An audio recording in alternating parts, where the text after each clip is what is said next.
Back to EP3. Simple to complex, we make energy modeling easy. In this tutorial, we'll be looking at creating and modifying internal loads and schedules in EP3. Let's pick up where we left off from the previous tutorials. Here we have our building geometry for our multifamily residential building. We have a ground floor, a middle floor, and a top floor, and each one is divided into 6 spaces. Now, in the previous tutorials, I was using the word space and zone somewhat interchangeably, but before we continue, I'd like to go into a bit more detail. Both EP3 and EnergyPlus understand both spaces and zones. Loosely put, zones are a collection of volumes to which an HVAC system can be attached. And spaces can either include all of that volume, so the zone would have just one space, or a zone might have multiple spaces. And spaces primarily are used for breaking down internal loads into smaller chunks. So let's look at our ground floor, and I'm going to turn off the middle and upper floors and the ceiling so we can just look right into this ground floor. So we look at the ground floor here. Each apartment has within it bedrooms, a kitchen, and a dining area, and a living area as well. So we have a little office space, kitchen space, and 3 bedrooms. Now, we may just happen to have loads that are appropriate that we can apply to the entire apartment, or perhaps we have more detailed loads and we'd like to split them out based on occupancy type. So we'd like to have a different load profile for the bedrooms than we do for the kitchen. But the entire apartment may still only have one HVAC system and one control thermostat. So the way we handle that is we can break this down into spaces and zones. So in this tutorial, I'm going to demonstrate how to break down this zone into multiple spaces and assign them to the same zone. However, we will assign internal loads at the zone level. We won't be getting into very, very detailed breakdown of internal loads. Now, when we created this detailed building geometry in the last tutorial, when we created each space, EP3 automatically created a zone to go along with it. So what we're going to do now is going to use this, I think it's 05 residential apartment zone. We're going to use this as an example. We'll break it down into some smaller spaces. So we'll create a space for each bedroom, and we'll have a leftover space for the rest of everything else. And then we're going to go back and we will reassign these spaces back to the 05 residential apartments zone. So here's what it looks like. I'm going to go into the ground floor to edit it, and then just using the rectangle tool, I will create these bedroom spaces. Now, there we go. And we've got one more here. So now we have 3 additional spaces. And I will first off, I'll rename them. So 05A, residential bedroom. Rename this one 05B, residential bedroom.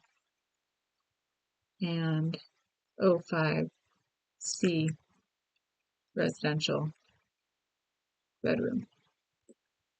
Now, if we go to our selected object dialog,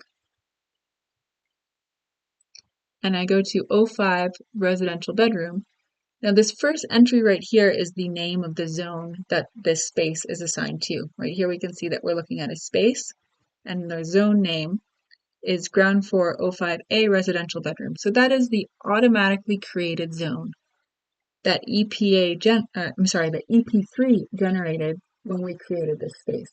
So I will reassign this to ground floor 05 residential apartments zone.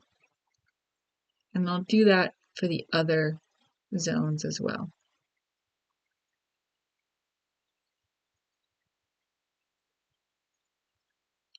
So now we have these these four spaces all assigned the same zone.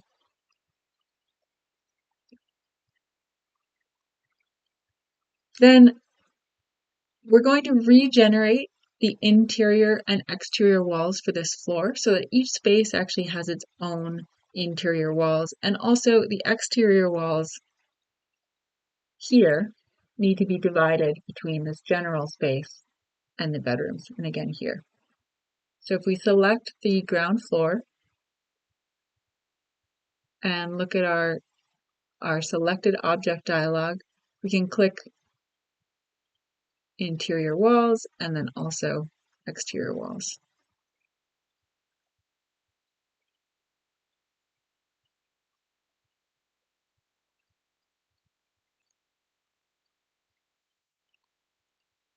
And sometimes the windows don't get, the openings for the windows don't get cut appropriately immediately, and if we click into this exterior wall and out, it should, there we go, it should regenerate. So now we have appropriate interior and exterior walls for each of those bedrooms. All right, and actually before I hit save, I'm going to do a save as and save this as internal loads. Rewrite this other file here. So next we're going to look at the actual internal loads assignments. And today I will share with you a technique that we use that works in EnergyPlus as well as EP3. In EP3 we give you a little bit of extra power, a couple extra tools to do this very efficiently, but this general approach works in pure EnergyPlus. So this dialog, if you remember from the first tutorial, will show you all of the different object types that exist in EnergyPlus, that exist in EP3, that don't have a kind of physical representation. So that means anything that's not in this building geometry visualization and that is not kind of a solid HVAC object type. It's not a pump, it's not a boiler, it's not a loop, it's not a fan.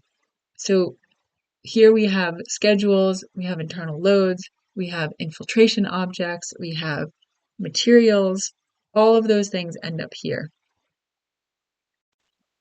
So the first thing we're going to take a look at is we'll actually take a look at those zones that were automatically created by EP3. So we'll scroll down, and we can also filter here. So we want to type in zone and then hit tab.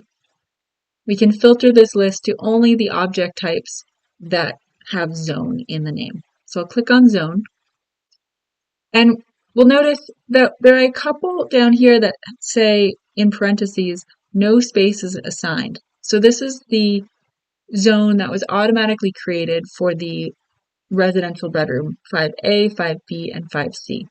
We don't need to do anything with this. We can delete them if we want to. You can also create new zones here. They won't actually be generated in EnergyPlus until they have some spaces assigned to them, but you can add and remove zones here. Just be careful about removing zones that do have spaces assigned, because then those spaces will get assigned automatically to a different zone. So if you're removing a zone, make sure you know which space or which space is assigned to it and assign it to an appropriate other zone. So next we look at zone list. Now, the workflow we're going to show you relies very heavily on zone lists to manage internal loads. It works kind of like using a template, but we find that this is actually much more flexible. We have 3 zone lists that were created by the EP3 wizard. And each of them, in parentheses, it says dynamically updated. Now, dynamically updated means that the list of zones is automatically updated by EP3 based on the name of the zone list and the name of the zones. And as I'm looking at this, I see that we have floor 2, ground floor, and middle floor. So I'm going to rename floor 2 and make this called top floor. And if we refresh this, we'll see that now we have top floor. All is a special name for a zone list. All will simply pick up every single zone that exists in this model. If we look at residential apartments, we'll see that the only zones that are assigned to this residential apartment zone list are spaces that are named residential apartments. And if I change the name of the zone list, or change the name of a space, then this will automatically update. Now, spaces with automatically generated zones, when you change the name of the space, the name of the zone will also update. If you've changed the name of the zone, then you have a custom zone name, and you may need to pay a little bit more attention and not just update the name here. Most models, you'll have a one-to-one relationship between spaces and zones, and you can just kind of treat them as the same. But if you get into more complex modeling, just pay attention that the names of the zones are updating as you intended. So we have 3 zone lists, and you'll notice in EP3 that when we click on the zone list and we scroll down, and I'm actually going to make this bigger so it's a bit more obvious. But there's this list of objects that reference the zone list. So we have a people object, we have an electric equipment object. We actually have 2 lighting objects. So there's hardwired lights and plug-in lights. And we can see a thermostat and a sizing object. Under all, we just have an infiltration object. And under circulation, we have an elevator. Under residential, under electric equipment, we have lights and a thermostat. And if you click on any of these objects, it will take you to that specific object. You can also click on the zone or zone list. You can click on any of these fields and it will take you to that object. So it can help you navigate around just a little bit. Now I think this elevator object, if we go in, does not actually have any wattage assigned. So we may reassign this object and assign it an actual load. So let's go back to the zone list and we'll create a new zone list by saying add object. And right now it's showing up in red because there are no zones assigned to this list. So it's telling you that this zone list will not be exported to EnergyPlus. It doesn't do anything in your model yet. But I will name it elevator. And I can either go through and look for these elevator zones and check the box here, or if I hit dynamically update the list, it will do that work for me. And that means that if I go in here and change this name, my ground floor O2 zone should now show up on the residential circulation list and not on the elevator list. But it is actually an elevator, so we'll change the name back. This is a very powerful tool for, say, second and third iterations of energy models. Very often the space use type changes, and then there can be quite a lot of work to change the internal loads, and this lets you do it very, very quickly. So let's refresh this view for the elevator zone list, and now we have our zones.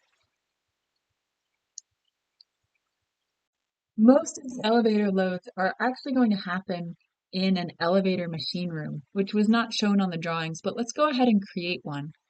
I am going to create one kind of next to the elevator on this lower floor.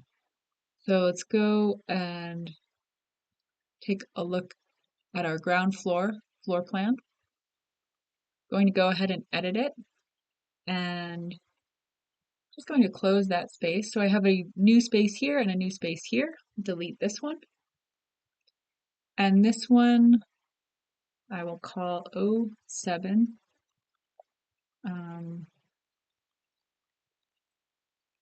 elevator machine room. And then we need to regenerate the interior and exterior walls for this lower floor.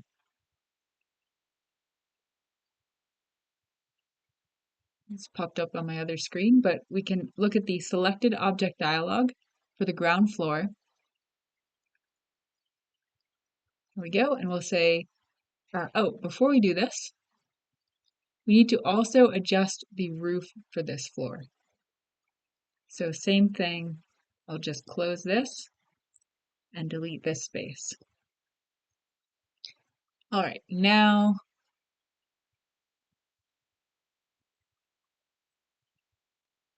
selected object, ground floor, and we'll go the interior walls and the exterior walls for the floor.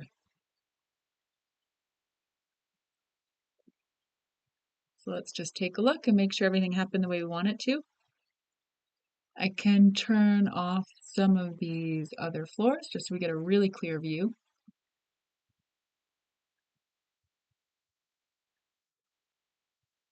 Okay, there we go. Yes, so this is our elevator machine room.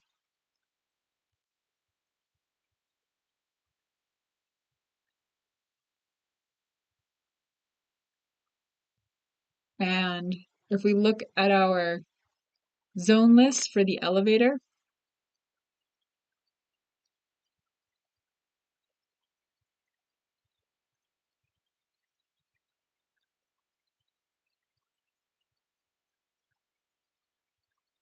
the ground floor elevator machine room is showing up on the list.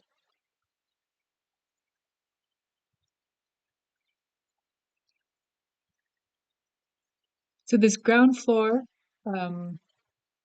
elevator machine room is showing up on this list, and I can unclick dynamically update, and it will still keep these other elevator zones on the list, but I will unclick the elevator machine room zone because I don't want the elevator machine room to be on this particular list. Next, to determine how much electricity the elevator is going to use, we're going to use the TK elevator calculator. So this is at design.na.tkelevator.com, the energy calculator. We will select an apartment building as our building type, 9 floors served, and we're not going to worry so much about currency. What we're looking for is the actual electricity use of the elevator. And you can check out a couple different scenarios here. So we'll say a gearless, and we could check out a hydraulic as a comparison.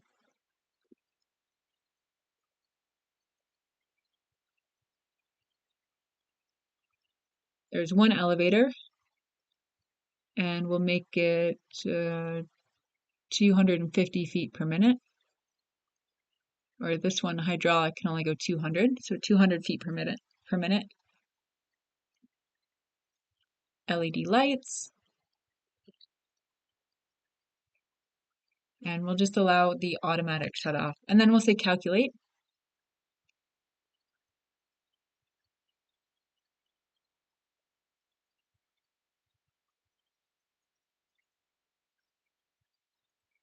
And you can see that a regenerative elevator will save a lot of energy versus a hydraulic elevator.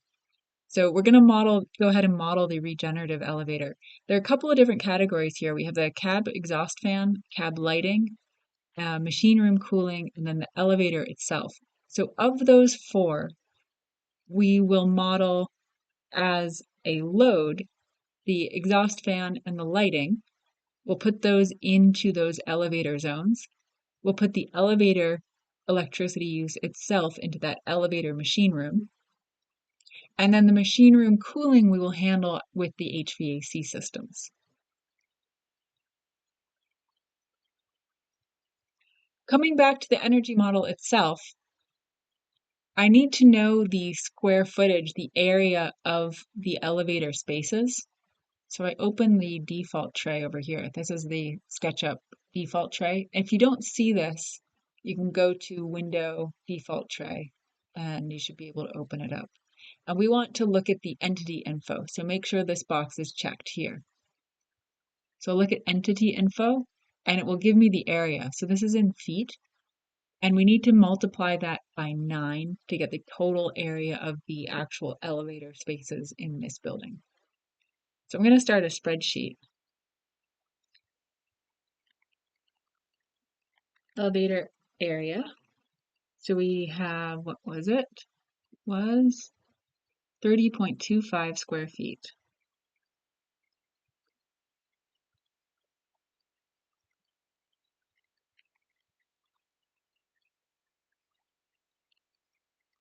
We have a quantity of 9.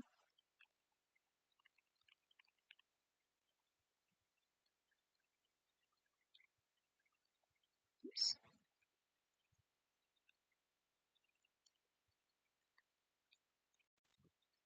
For energy use inside the actual elevator zones, we have the cab exhaust fan and the cab lighting.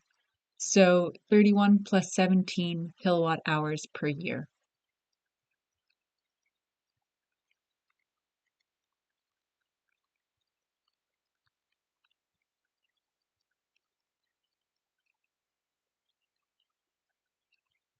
To get the watts per square foot, we need to divide our kilowatt hours per year by the area, but also by the number of hours that this elevator electric equipment schedule is operational. So for that, we'll go back to the energy model and look at results. Now, EnergyPlus within its results has a summary that gives you the hourly totals of all of the schedules used in the model over the year. So let's take a look for that summary. So we're in the results dialog and we'll go to select reports to display and I'm going to search for schedule. And then schedules equivalent full load hours. It might be behind our search bar here. There we go. Schedules equivalent full load hours. So actually it's checked already. So if it wasn't checked yet, we would check it and say save. We can just close this out and take a look here. Again, I can search schedule equivalent full load hours. Here we go.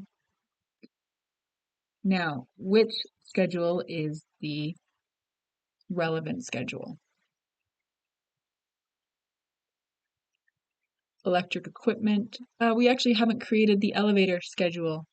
Or no, here we go. Here's the residential elevator schedule. So there is a res elevator schedule. Res elevator schedule here. And we have two numbers. We have the equivalent full load hours. So if we sum up all of the fractions over the course of the year, and then we also have a count of the number of hours that's greater than 1%. So we have total equivalent full load hours is 2,217. Let's just take a look at that schedule. So res elevator schedule. And here we can click edit graphically, and it's popping up on my other screen. But this is what the load profile looks like. And we have a couple of different day types. So for winter design day, it's at 0, so 0 load. And some of these are hiding behind each other, but if you click on the color swatch here, we'll bold those dots and bring it to the front so you can really take a look. So weekdays, summer design day, Saturday, and all other days, fairly similar. We have very, very low load at night. We have a bump for the morning commute, some relatively low load throughout the day, and then in the evening as people are coming home and going back out, it's much higher load. So we're going to add those hours into our little calculation over here.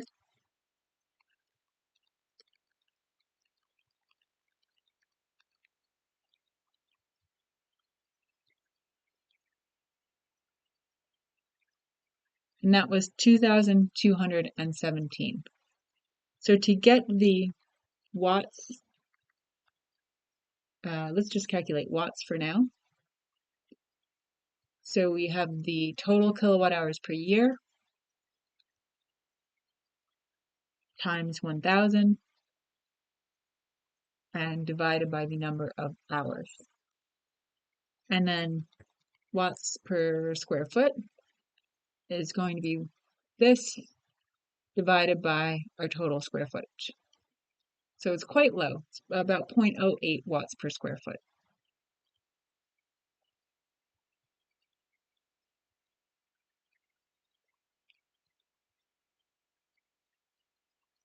So let's make this 0.08 watts per square foot. The next step is to create some internal loads for the actual elevator machine room. So let's take another look at our TK elevator calculator. And the elevator electricity consumption is 3,160 kilowatt hours per year. So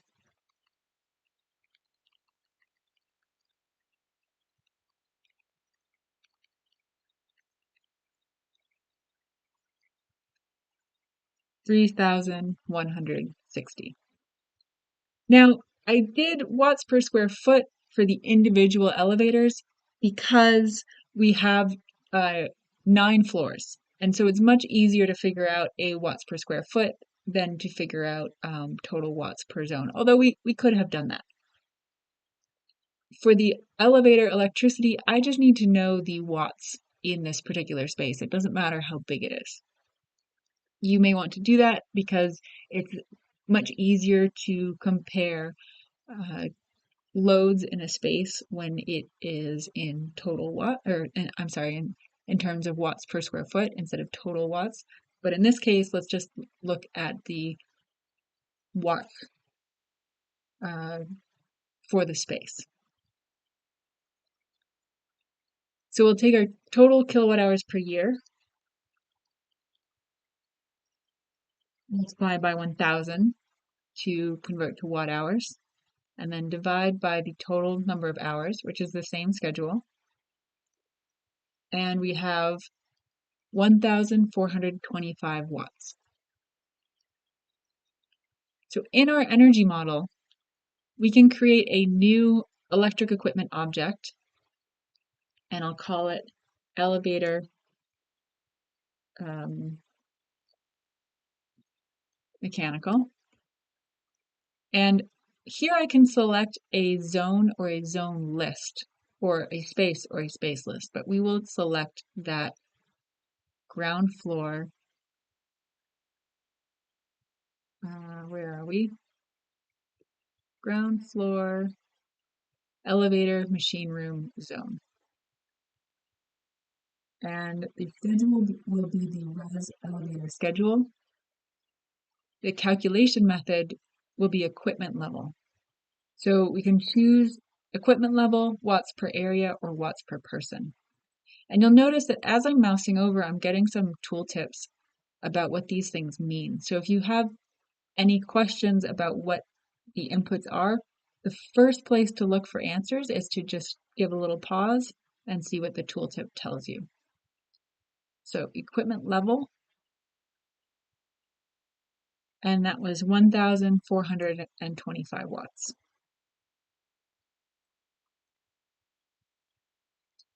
Also, I'm going to rename this floor to top floor, just because I'm finding it confusing.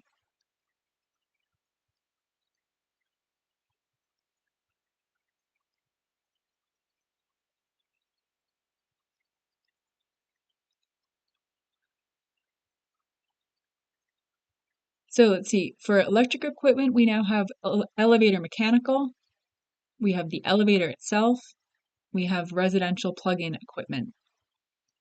There are residential lights for circulation, we have hardwired lights, and we have residential plug-in lights. Now, in a residential building, you could get much more detailed with this residential plug-in equipment. We could break out, say, the cooking equipment from the stereo equipment, and you can have a whole bunch of different pieces of equipment with different schedules, all referencing the same zone. So this means you don't have to combine any schedules. EnergyPlus will figure it all out for you. So in this case, like we did with lights, we have residential hardwired lights and residential plug-in lights, and they both reference this residential apartments zone list. But they may have different schedules and different loads. But for this relatively simple model, we've completed at this point our development of our internal loads. We also have this people object. We're only at this point modeling occupancy in the actual apartments. The occupancy in the corridors is relatively brief, and for a simple model, we're going to choose to ignore that at this time.